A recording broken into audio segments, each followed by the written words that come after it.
Hello ladies and gentlemen, this is Mars coming at you over the interwaves with another StarCraft 2 cast. This one's being done live on twitch.tv/Marsh.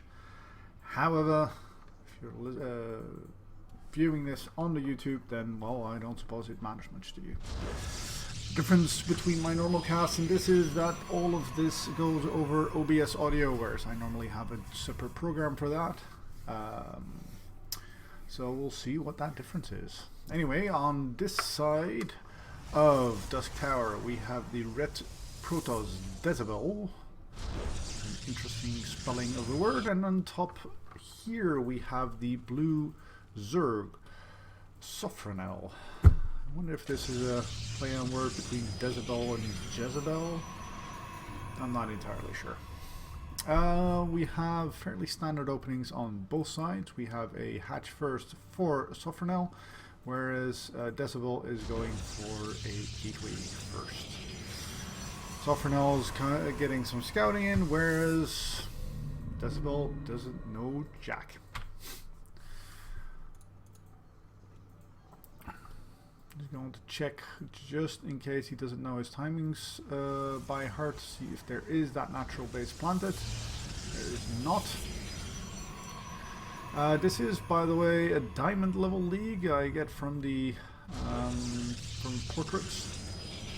I am, however, completely terrible when it comes to colors, so I might be entirely wrong. We've got a spawning pool coming up here for sofroneL, so not going for a 3 hatch before pool, which, considering his opponent hasn't expanded yet, is probably a smart idea. And he keeps this in his opponent's base to scout just what is going on and maybe delay that natural, which he does, or Dezibell was bluffing there. I'm not entirely sure how he's bluffing, considering he still got 400 minerals in the bank. But with the drone over here, he sees his opportunity. Third base coming down for sofroneL. Sees no aggression coming out for his opponent, like a second and third gateway or any kind of tech. So he feels fairly comfortable doing this. Pylon in place for overcharging the ramp, far enough back that it's not going to go down right away, and spore crawlers, which is interesting. Maybe worried about proxy gateway somewhere. sofroneL does have fairly decent vision, but doesn't see everything. No. Patrolling around, seeing whether that delayed natural was indeed by choice, or whether he was forced into it, and with by choice could have meant planting down, you know, a proxy Stargate or DT Shrine or something to that effect. It is going to be Stargate, but not proxied, so that's going to be, well, these spore crawlers are not going to be wasted. In the meantime, we have the Zerg droning up. And we have the Protoss droning up. So both taking it easy, no rush till 10. What would be modern equivalent of no rush be anyway? We used to have no rush, what was it, 20? Oh, this guy just sees everything, doesn't he? Yeah. But with the new Legacy of the Void economy, the no rush rules are a bit different, of course. With 2 Phoenix on the way, this Overlord should die, and so should this one, to be honest.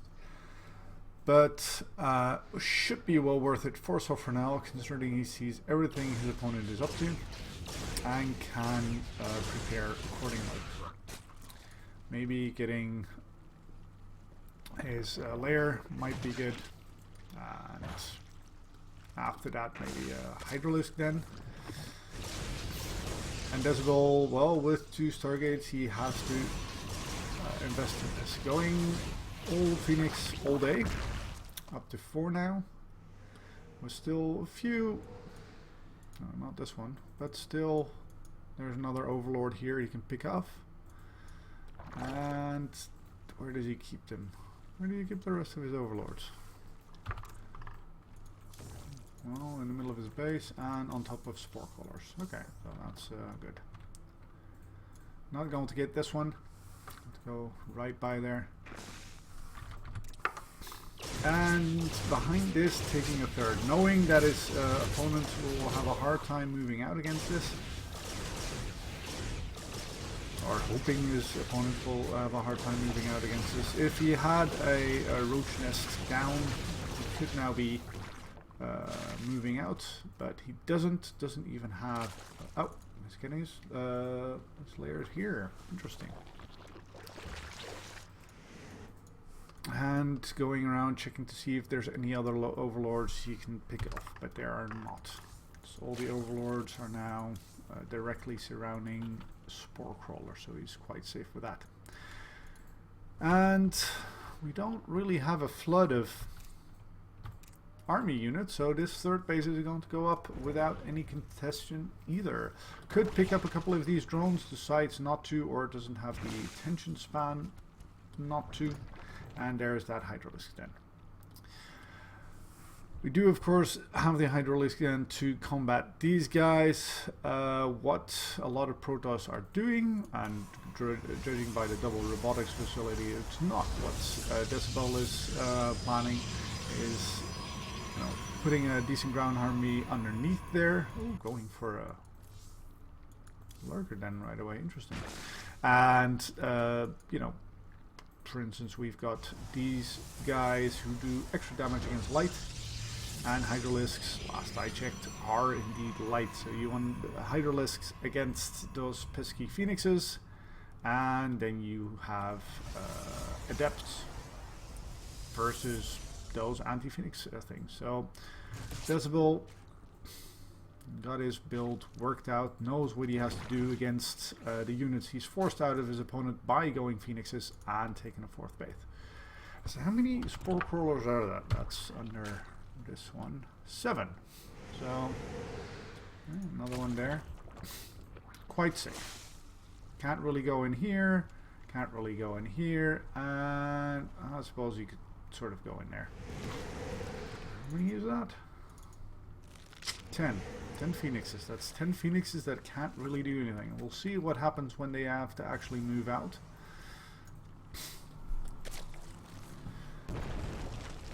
Now these Hydralisk merping into lurkers, that's of course where these Phoenixes become quite useful, as they can just dangle these lurkers from, suspend them from midair somewhere. Oh, what is that? He missed that. When he gets it out though. And completely negate these units. Oh, losing a couple of, just one Phoenix there. Completely negating the functionality of the lurker if done correctly. I wouldn't know if I'd morph them there, but there's enough Hydralisk to shoo these away. Oh, and there goes the Observer. The Observer, of course, very important, otherwise you can't pick up the lurkers.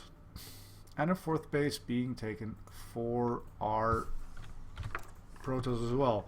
In the meantime, going over to Void Rays, and look at those Immortals. Yeah. It's a nice wall right here. I'm assuming that's a wall. It's sometimes hard to see. Keeping his opponent active with, or active on his own side of the map with these Phoenixes. It's 2 workers, 9 in total now. But it doesn't matter. We've got 71 for the Protoss and 59 for the Zerg. Both on very healthy economies. I'd like for the yeah, when he does, I'd like for the Zerg to have a few more drones, and he immediately makes them. And Dezibell continuing with the Immortal production. Interesting. The Spire must be for Corruptors or some such. And more lurkers. We've got upgrades coming in for... we've even got the air weapons, but we also have that for the Zerg. And level 2 being research right away. So quite equal on upgrades.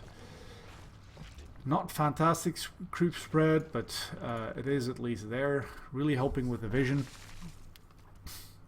And we did reach no rush 10 minutes.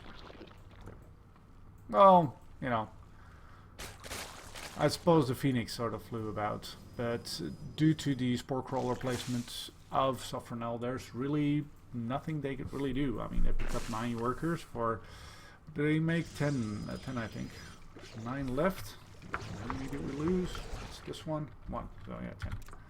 10 in total, and pathogen glands. Huh. Okay. Well, that would be quite good against, well, these guys, for one thing. If they're still there, if he doesn't lose them right now. And a lot of the other parts of the Protoss army as well, to be honest. Like these zealots, if they have charge, which they will have soon if you keep them in place, they're obviously not going to do anything. And we've got a very nice defensive posture here by the Zerg. Did he lose the observer? No, it's over here. Okay, I've got this creep tumor active here. Like, you can't go in order to take out the oh, look at that, the Zerg coming in. First the Protoss coming in is like, nope, I don't want to do that. Then the Zerg coming in and equally decides, no, I want nothing to do with this. Repositioning some of his lurkers to protect this base. And he has to, because none of the spore crawlers are done yet. Swimming in Zerglings to a combination of Archons and Zealots, not a very good combination. And those Psionic Storms coming in right on top of the Hydralisk who just melt. And now both sides have an army left, but they lost a lot, and there's nothing here to take care of these lurkers, because all the detection is gone, and the defenses finish for the Zerg, meaning that Dezibell's attack is thwarted. Fourth base came up, both sides lost an army, but sofroneL still has enough to go on. Dezibell does have enough to just remax, or has enough of these to renax very quickly, has enough money to do so as well. But he's gonna have to figure out how he wants to do this. Oh look, that's nice. Because he can't go in here like he did last time. I like this one, the extended thermal lance. As I was saying before the attack started, doesn't have anything to take care of these spore crawlers, can't move his observers in order to see the lurkers. But with the extended thermal lance, you can take down spore crawlers, and you can make the Zerg come to you and engage outside of the range of these lurkers. And we'll see if he does decide to do that. We've got 2 Colossus on the way, so it seems he might. We do have Corruptors possibly in preparation for this, or possibly just because he didn't like those Phoenixes. Do we have any Phoenixes left actually? We have 8 Phoenixes left, yes we do. And we've got Dezibell moving out for another attempt, almost maxed out, and still has 1,000 in the bank. But sofroneL has very much of a defensive position over here. Sends a couple of Zealots out here, which will, luckily for him, find this hatchery, but they're not going to do anything if they do decide to move in there. So we've got nothing happening over here, and he decides not to do anything over here either. Very nice defensive posture by sofroneL. He does actually manage to go through the spine crawls. How much? Just 1 armor. Okay. Well, that's not what I was expecting. I was expecting those spine crawls to do quite a bit better. What do you do? 25. Well, that's okay. Still a High Templar here. I don't know if that's by design now or whether you just forgot it again. Doesn't appear to be a big fan of the F2 select all army button. But we've got a, what is that, 5th base up for the Protoss. We've got a 5th base up for the Zerg, and both of them, yeah, just kind of going toe to toe. We've got Broodlords coming in for for sofroneL, and at the same time 3 more stargates. And we have the fleet beacon, so what are we thinking? Tempest here? That's probably where we're going with.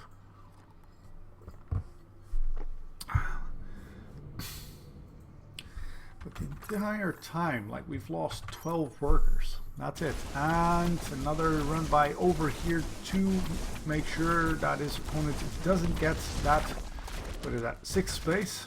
Oh, you don't want to go there. You're going to lead them right into the fight. Ooh, that is a nice size farm. That is a lovely. Oh, that was worth.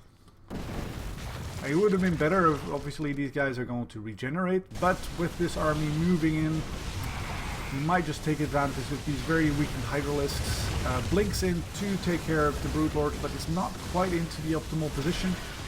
And the rest of these Brood Lords take position and just melt the army of the Protoss. He is going to be able to absolutely get this base, destroy it as well, which is quite the important income.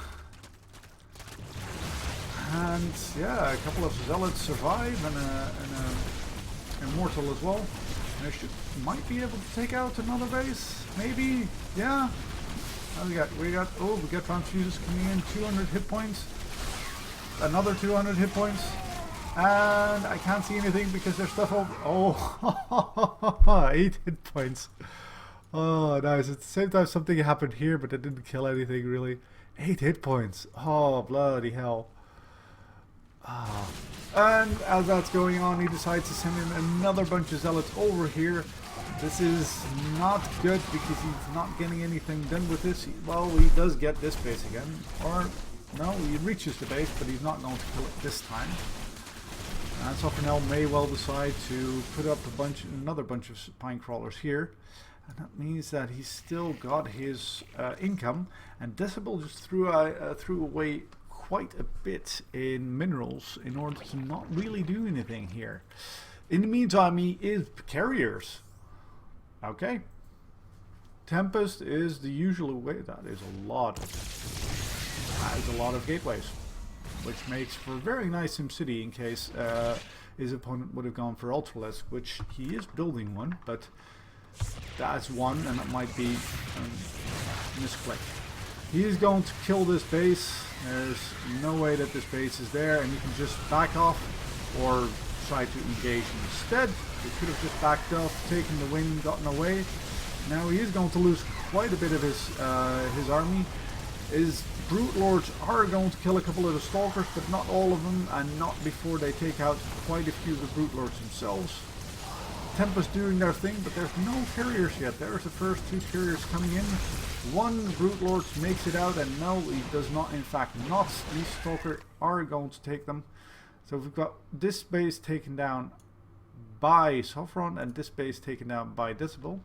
But sofroneL is still mining here. This one's quite gone. This is completely gone, and this one's similarly empty. Now what do we have? We do have 3 attack for... Yeah, no, we do have a hive. Okay. Oh, I thought that was part of the picture of this thing here, but it's part of the background. And what does he have against carriers? Well, nothing much. Certainly the Ultralisk is not going to do that. I mean, how many corruptors do you have? That is not enough corruptors.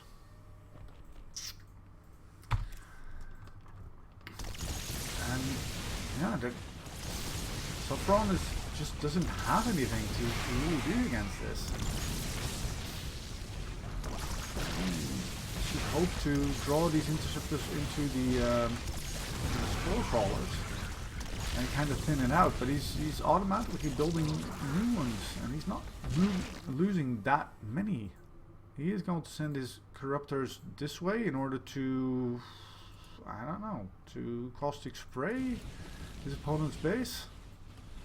I don't know. Yep, that's the plan, but I think, I don't know. Oh, it kicks into overdrive, and he is going to lose his base. But there's not that much minerals left here. I mean, he took care of this base, but yeah, now he's on the other side of the map. Carriers are there.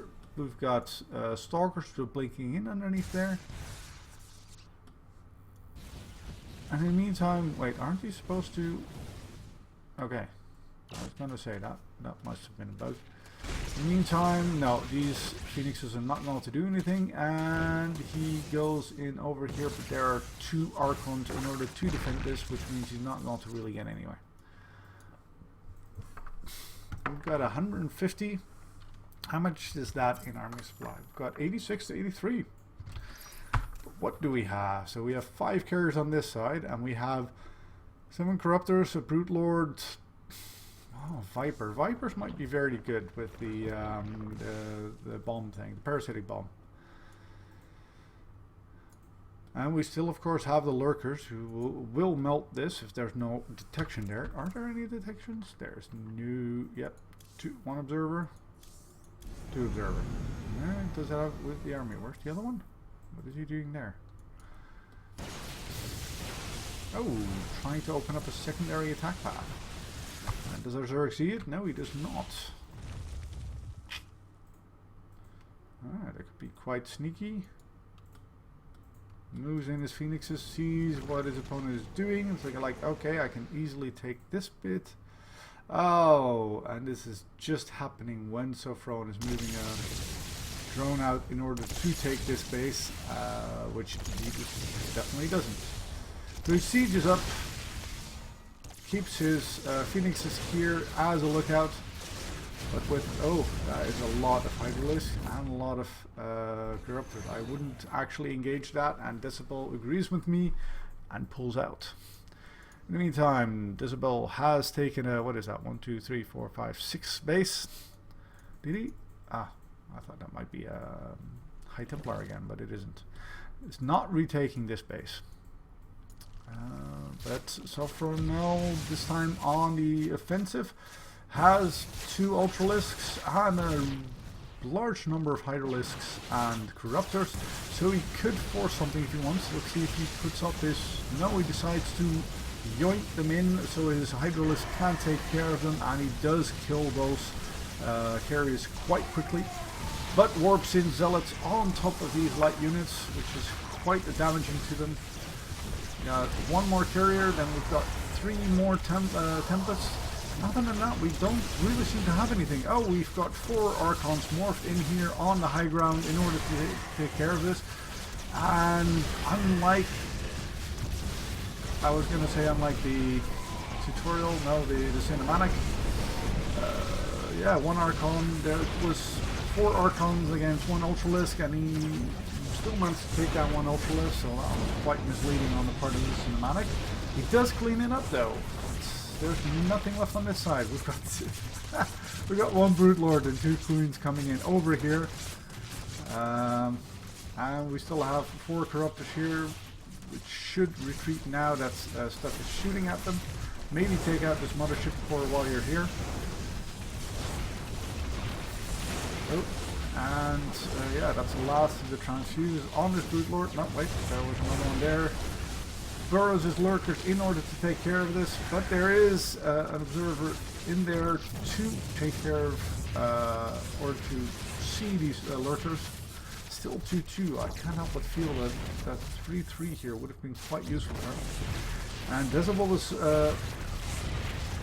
warping in Zealots. I was going to say, you don't want to bury your Lurkers quite as close to photon cannons as that, but it doesn't matter because they just kill them before any units can really take them out. And now we've got Stalkers against a bunch of Hydralisk and a bunch of Stalkers. I consider this a win. Why? That is a good question, because it doesn't look like it. Well, yeah, your Masters have played 20 games. Okay, so it was a Masters game. He's not being cheeky, he is actually saying GG. GG. Very nice game. I must say that he's not wrong. That was a very nice game.